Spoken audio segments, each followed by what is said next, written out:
In this video, we will talk about rowing out in hand knitting.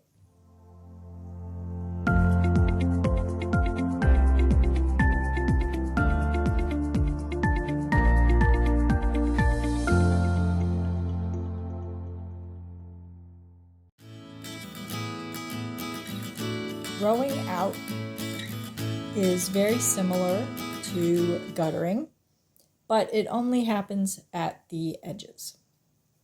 It can happen at either one edge or the other, or both edges. First, let's figure out what's going on and why this happens. So when we are knitting, our needle goes into the stitch from the row below to then form our new stitch. And it pulls some excess yarn from the stitches before it. And that excess, and it's very tiny, but it works into this stitch. And then the excess works into this stitch, and then this stitch all the way across.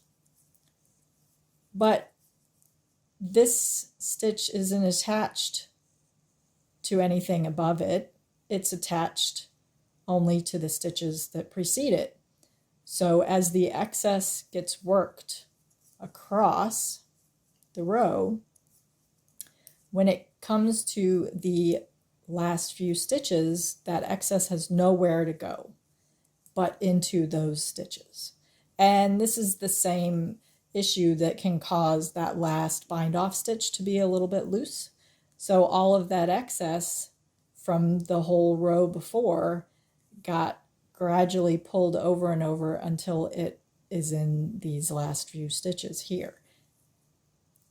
So if it happens on your, as the right side is presenting to you on the left edge, that means that this was a knit row. These were the first few stitches of a purl row. That means that the first few stitches of your purl rows need to be made a little bit tighter than the rest, so that as the excess works across, these become more normal size. So you make them even tighter, like the first 3 or so stitches, even tighter than normal, so that as the excess gets worked across, they even out to normal sized. So if your rowing out is happening on the left, it's the first few stitches of your purl rows that need to be tighter to compensate. So the same thing happens then. This is my right edge. This is the first few stitches of my knit row that I made. So as I purl across, the same thing happens.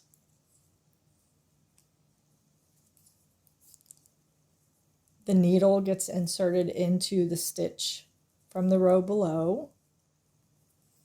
And so excess yarn gets pulled from the stitch before it until you reach the last few stitches where that excess has nowhere to go but to hang out in those last few stitches. So if your rowing out is happening on your right edge, then the first few stitches of every knit row should be made a little bit tighter than the rest to accommodate this excess getting pulled across, and then these will even out and be the same size.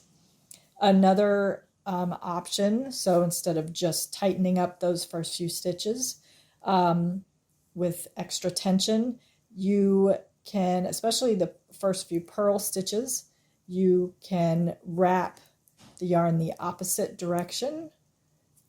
So a purl stitch usually is made like so. If you wrap the yarn the other way, that makes uses a little less yarn, and can form a slightly tighter purl stitch. Now remember that twists the stitch though. The mount is opposite from typical. So you will need to knit those through the back loop on the following row. So that's another method. If it's only happening on the left hand edge and your purl stitches need to be tighter. Another option you can try is to make your first stitch normally, and then insert your needle and make your second stitch. But before you drop that stitch off, tighten. That pulls from the row below and these first two stitches.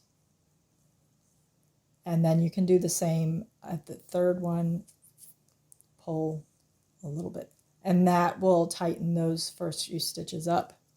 And you can do the same on the purl side, and that can help to tighten those up and allow them to even out as the slack gets pulled across.